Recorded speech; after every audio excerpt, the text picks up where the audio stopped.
कांड में Gorakhpur police action में है। पुलिस ने अब तक 4 गो तस्करों को गिरफ्तार कर लिया है और 2 गो तस्कर पुलिस की हिरासत में है, जबकि 2 अस्पताल में भर्ती है।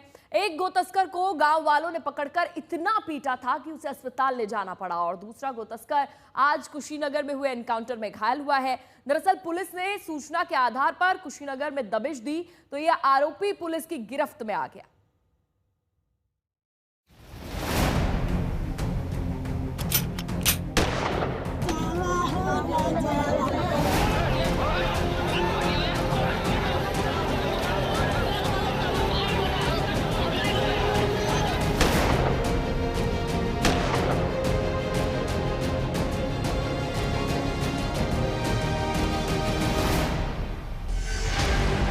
पुलिस के कंधे पर टंगा हुआ ये आदमी नीट के छात्र दीपक की हत्या के आरोपियों में से एक है।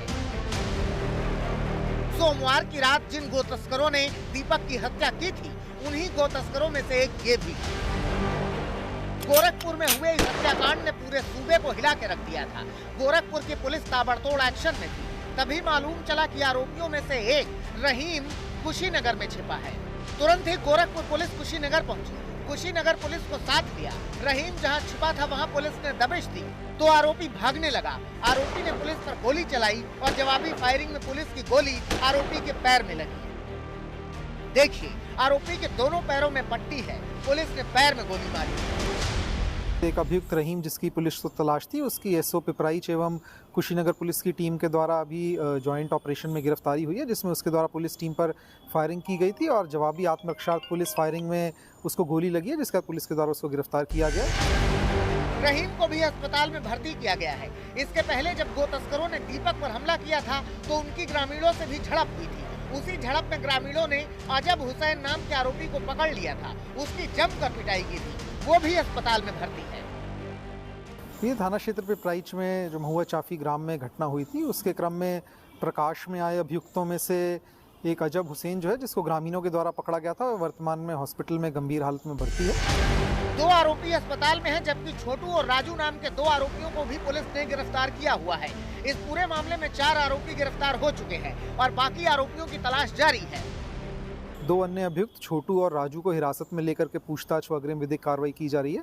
2 अन्य अभियुक्त जो इस केस में जिनकी पहचान अभी तक हुई है, उनके खिलाफ उनके ऊपर पुरस्कार घोषित किया गया और उनको पकड़ने के लिए जो हमारी 5 टीमें बनी हुई थी, वैसे सब टीमें लगी हुई हैं। अब तक टोटल इस केस में 4 लोग अकाउंट फॉर हो चुके हैं और अग्रिम विवेचनात्मक कार्रवाई चल रही है। जो भी प्रगति होगी आपको अवगत करवाया जाएगा। सोमवार की रात 11:30 बजे गांव में घुसे पशु तस्करों की ग्रामीणों से भिड़ंत हो गई थी। तस्कर नीट की तैयारी कर रहे छात्र दीपक गुप्ता को अपनी गाड़ी में खींच कर ले गए और उसकी पीट कर हत्या कर दी।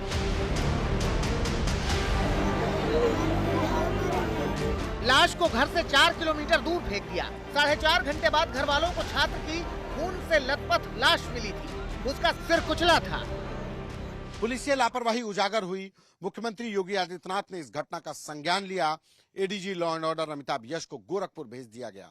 वो अभी भी गोरखपुर में ही हैं, अफसरों के साथ बैठक कर रहे हैं। जिन गो तस्करों ने इस घटना को अंजाम दिया, उनका बिहार के गोपालगंज गो तस्कर गैंग से कनेक्शन है। जिस शख्स को गांव वालों ने पकड़कर पुलिस के हवाले किया, वो भी गोपालगंज का रहने वाला है। अब तक की तफ्तीश में करीब 7 से 8 गो तस्करों की शिनाख्त तो हो चुकी है। उनके बारे में जानकारी मिल चुकी है। यूपी एसटीएफ और गोरखपुर पुलिस की करीब 5 से 7 टीमें बिहार से लेकर आसपास के कई जिलों पश्चिमी उत्तर प्रदेश में छापेमारी कर रही हैं। इनकी गिरफ्तारी की कोशिशें जारी हैं। इस घटना के बाद गोरखपुर में हड़कंप मच गया। मालूम चला कि पुलिस की ओर से लापरवाही हुई है तो पुलिस पर भी एक्शन लिया गया। कई पुलिसकर्मी सस्पेंड किए गए। पुलिस से लापरवाही के चलते पिपराइच थाने के जंगल धूसर जो चौकी है, उस पूरी चौकी को सस्पेंड कर दिया गया है। एसएसपी गोरखपुर राजकरण नैयर ने लापरवाही बरतने के आरोप में पूरे चौकी में तैनात सभी पुलिसकर्मियों को सस्पेंड किया। अब ताबड़तोड़ एक्शन जारी है। उम्मीद कीजिए कि जल्द ही बाकी के आरोपियों की भी गिरफ्तारी होगी। संतोष शर्मा, गोरखपुर, आज तक।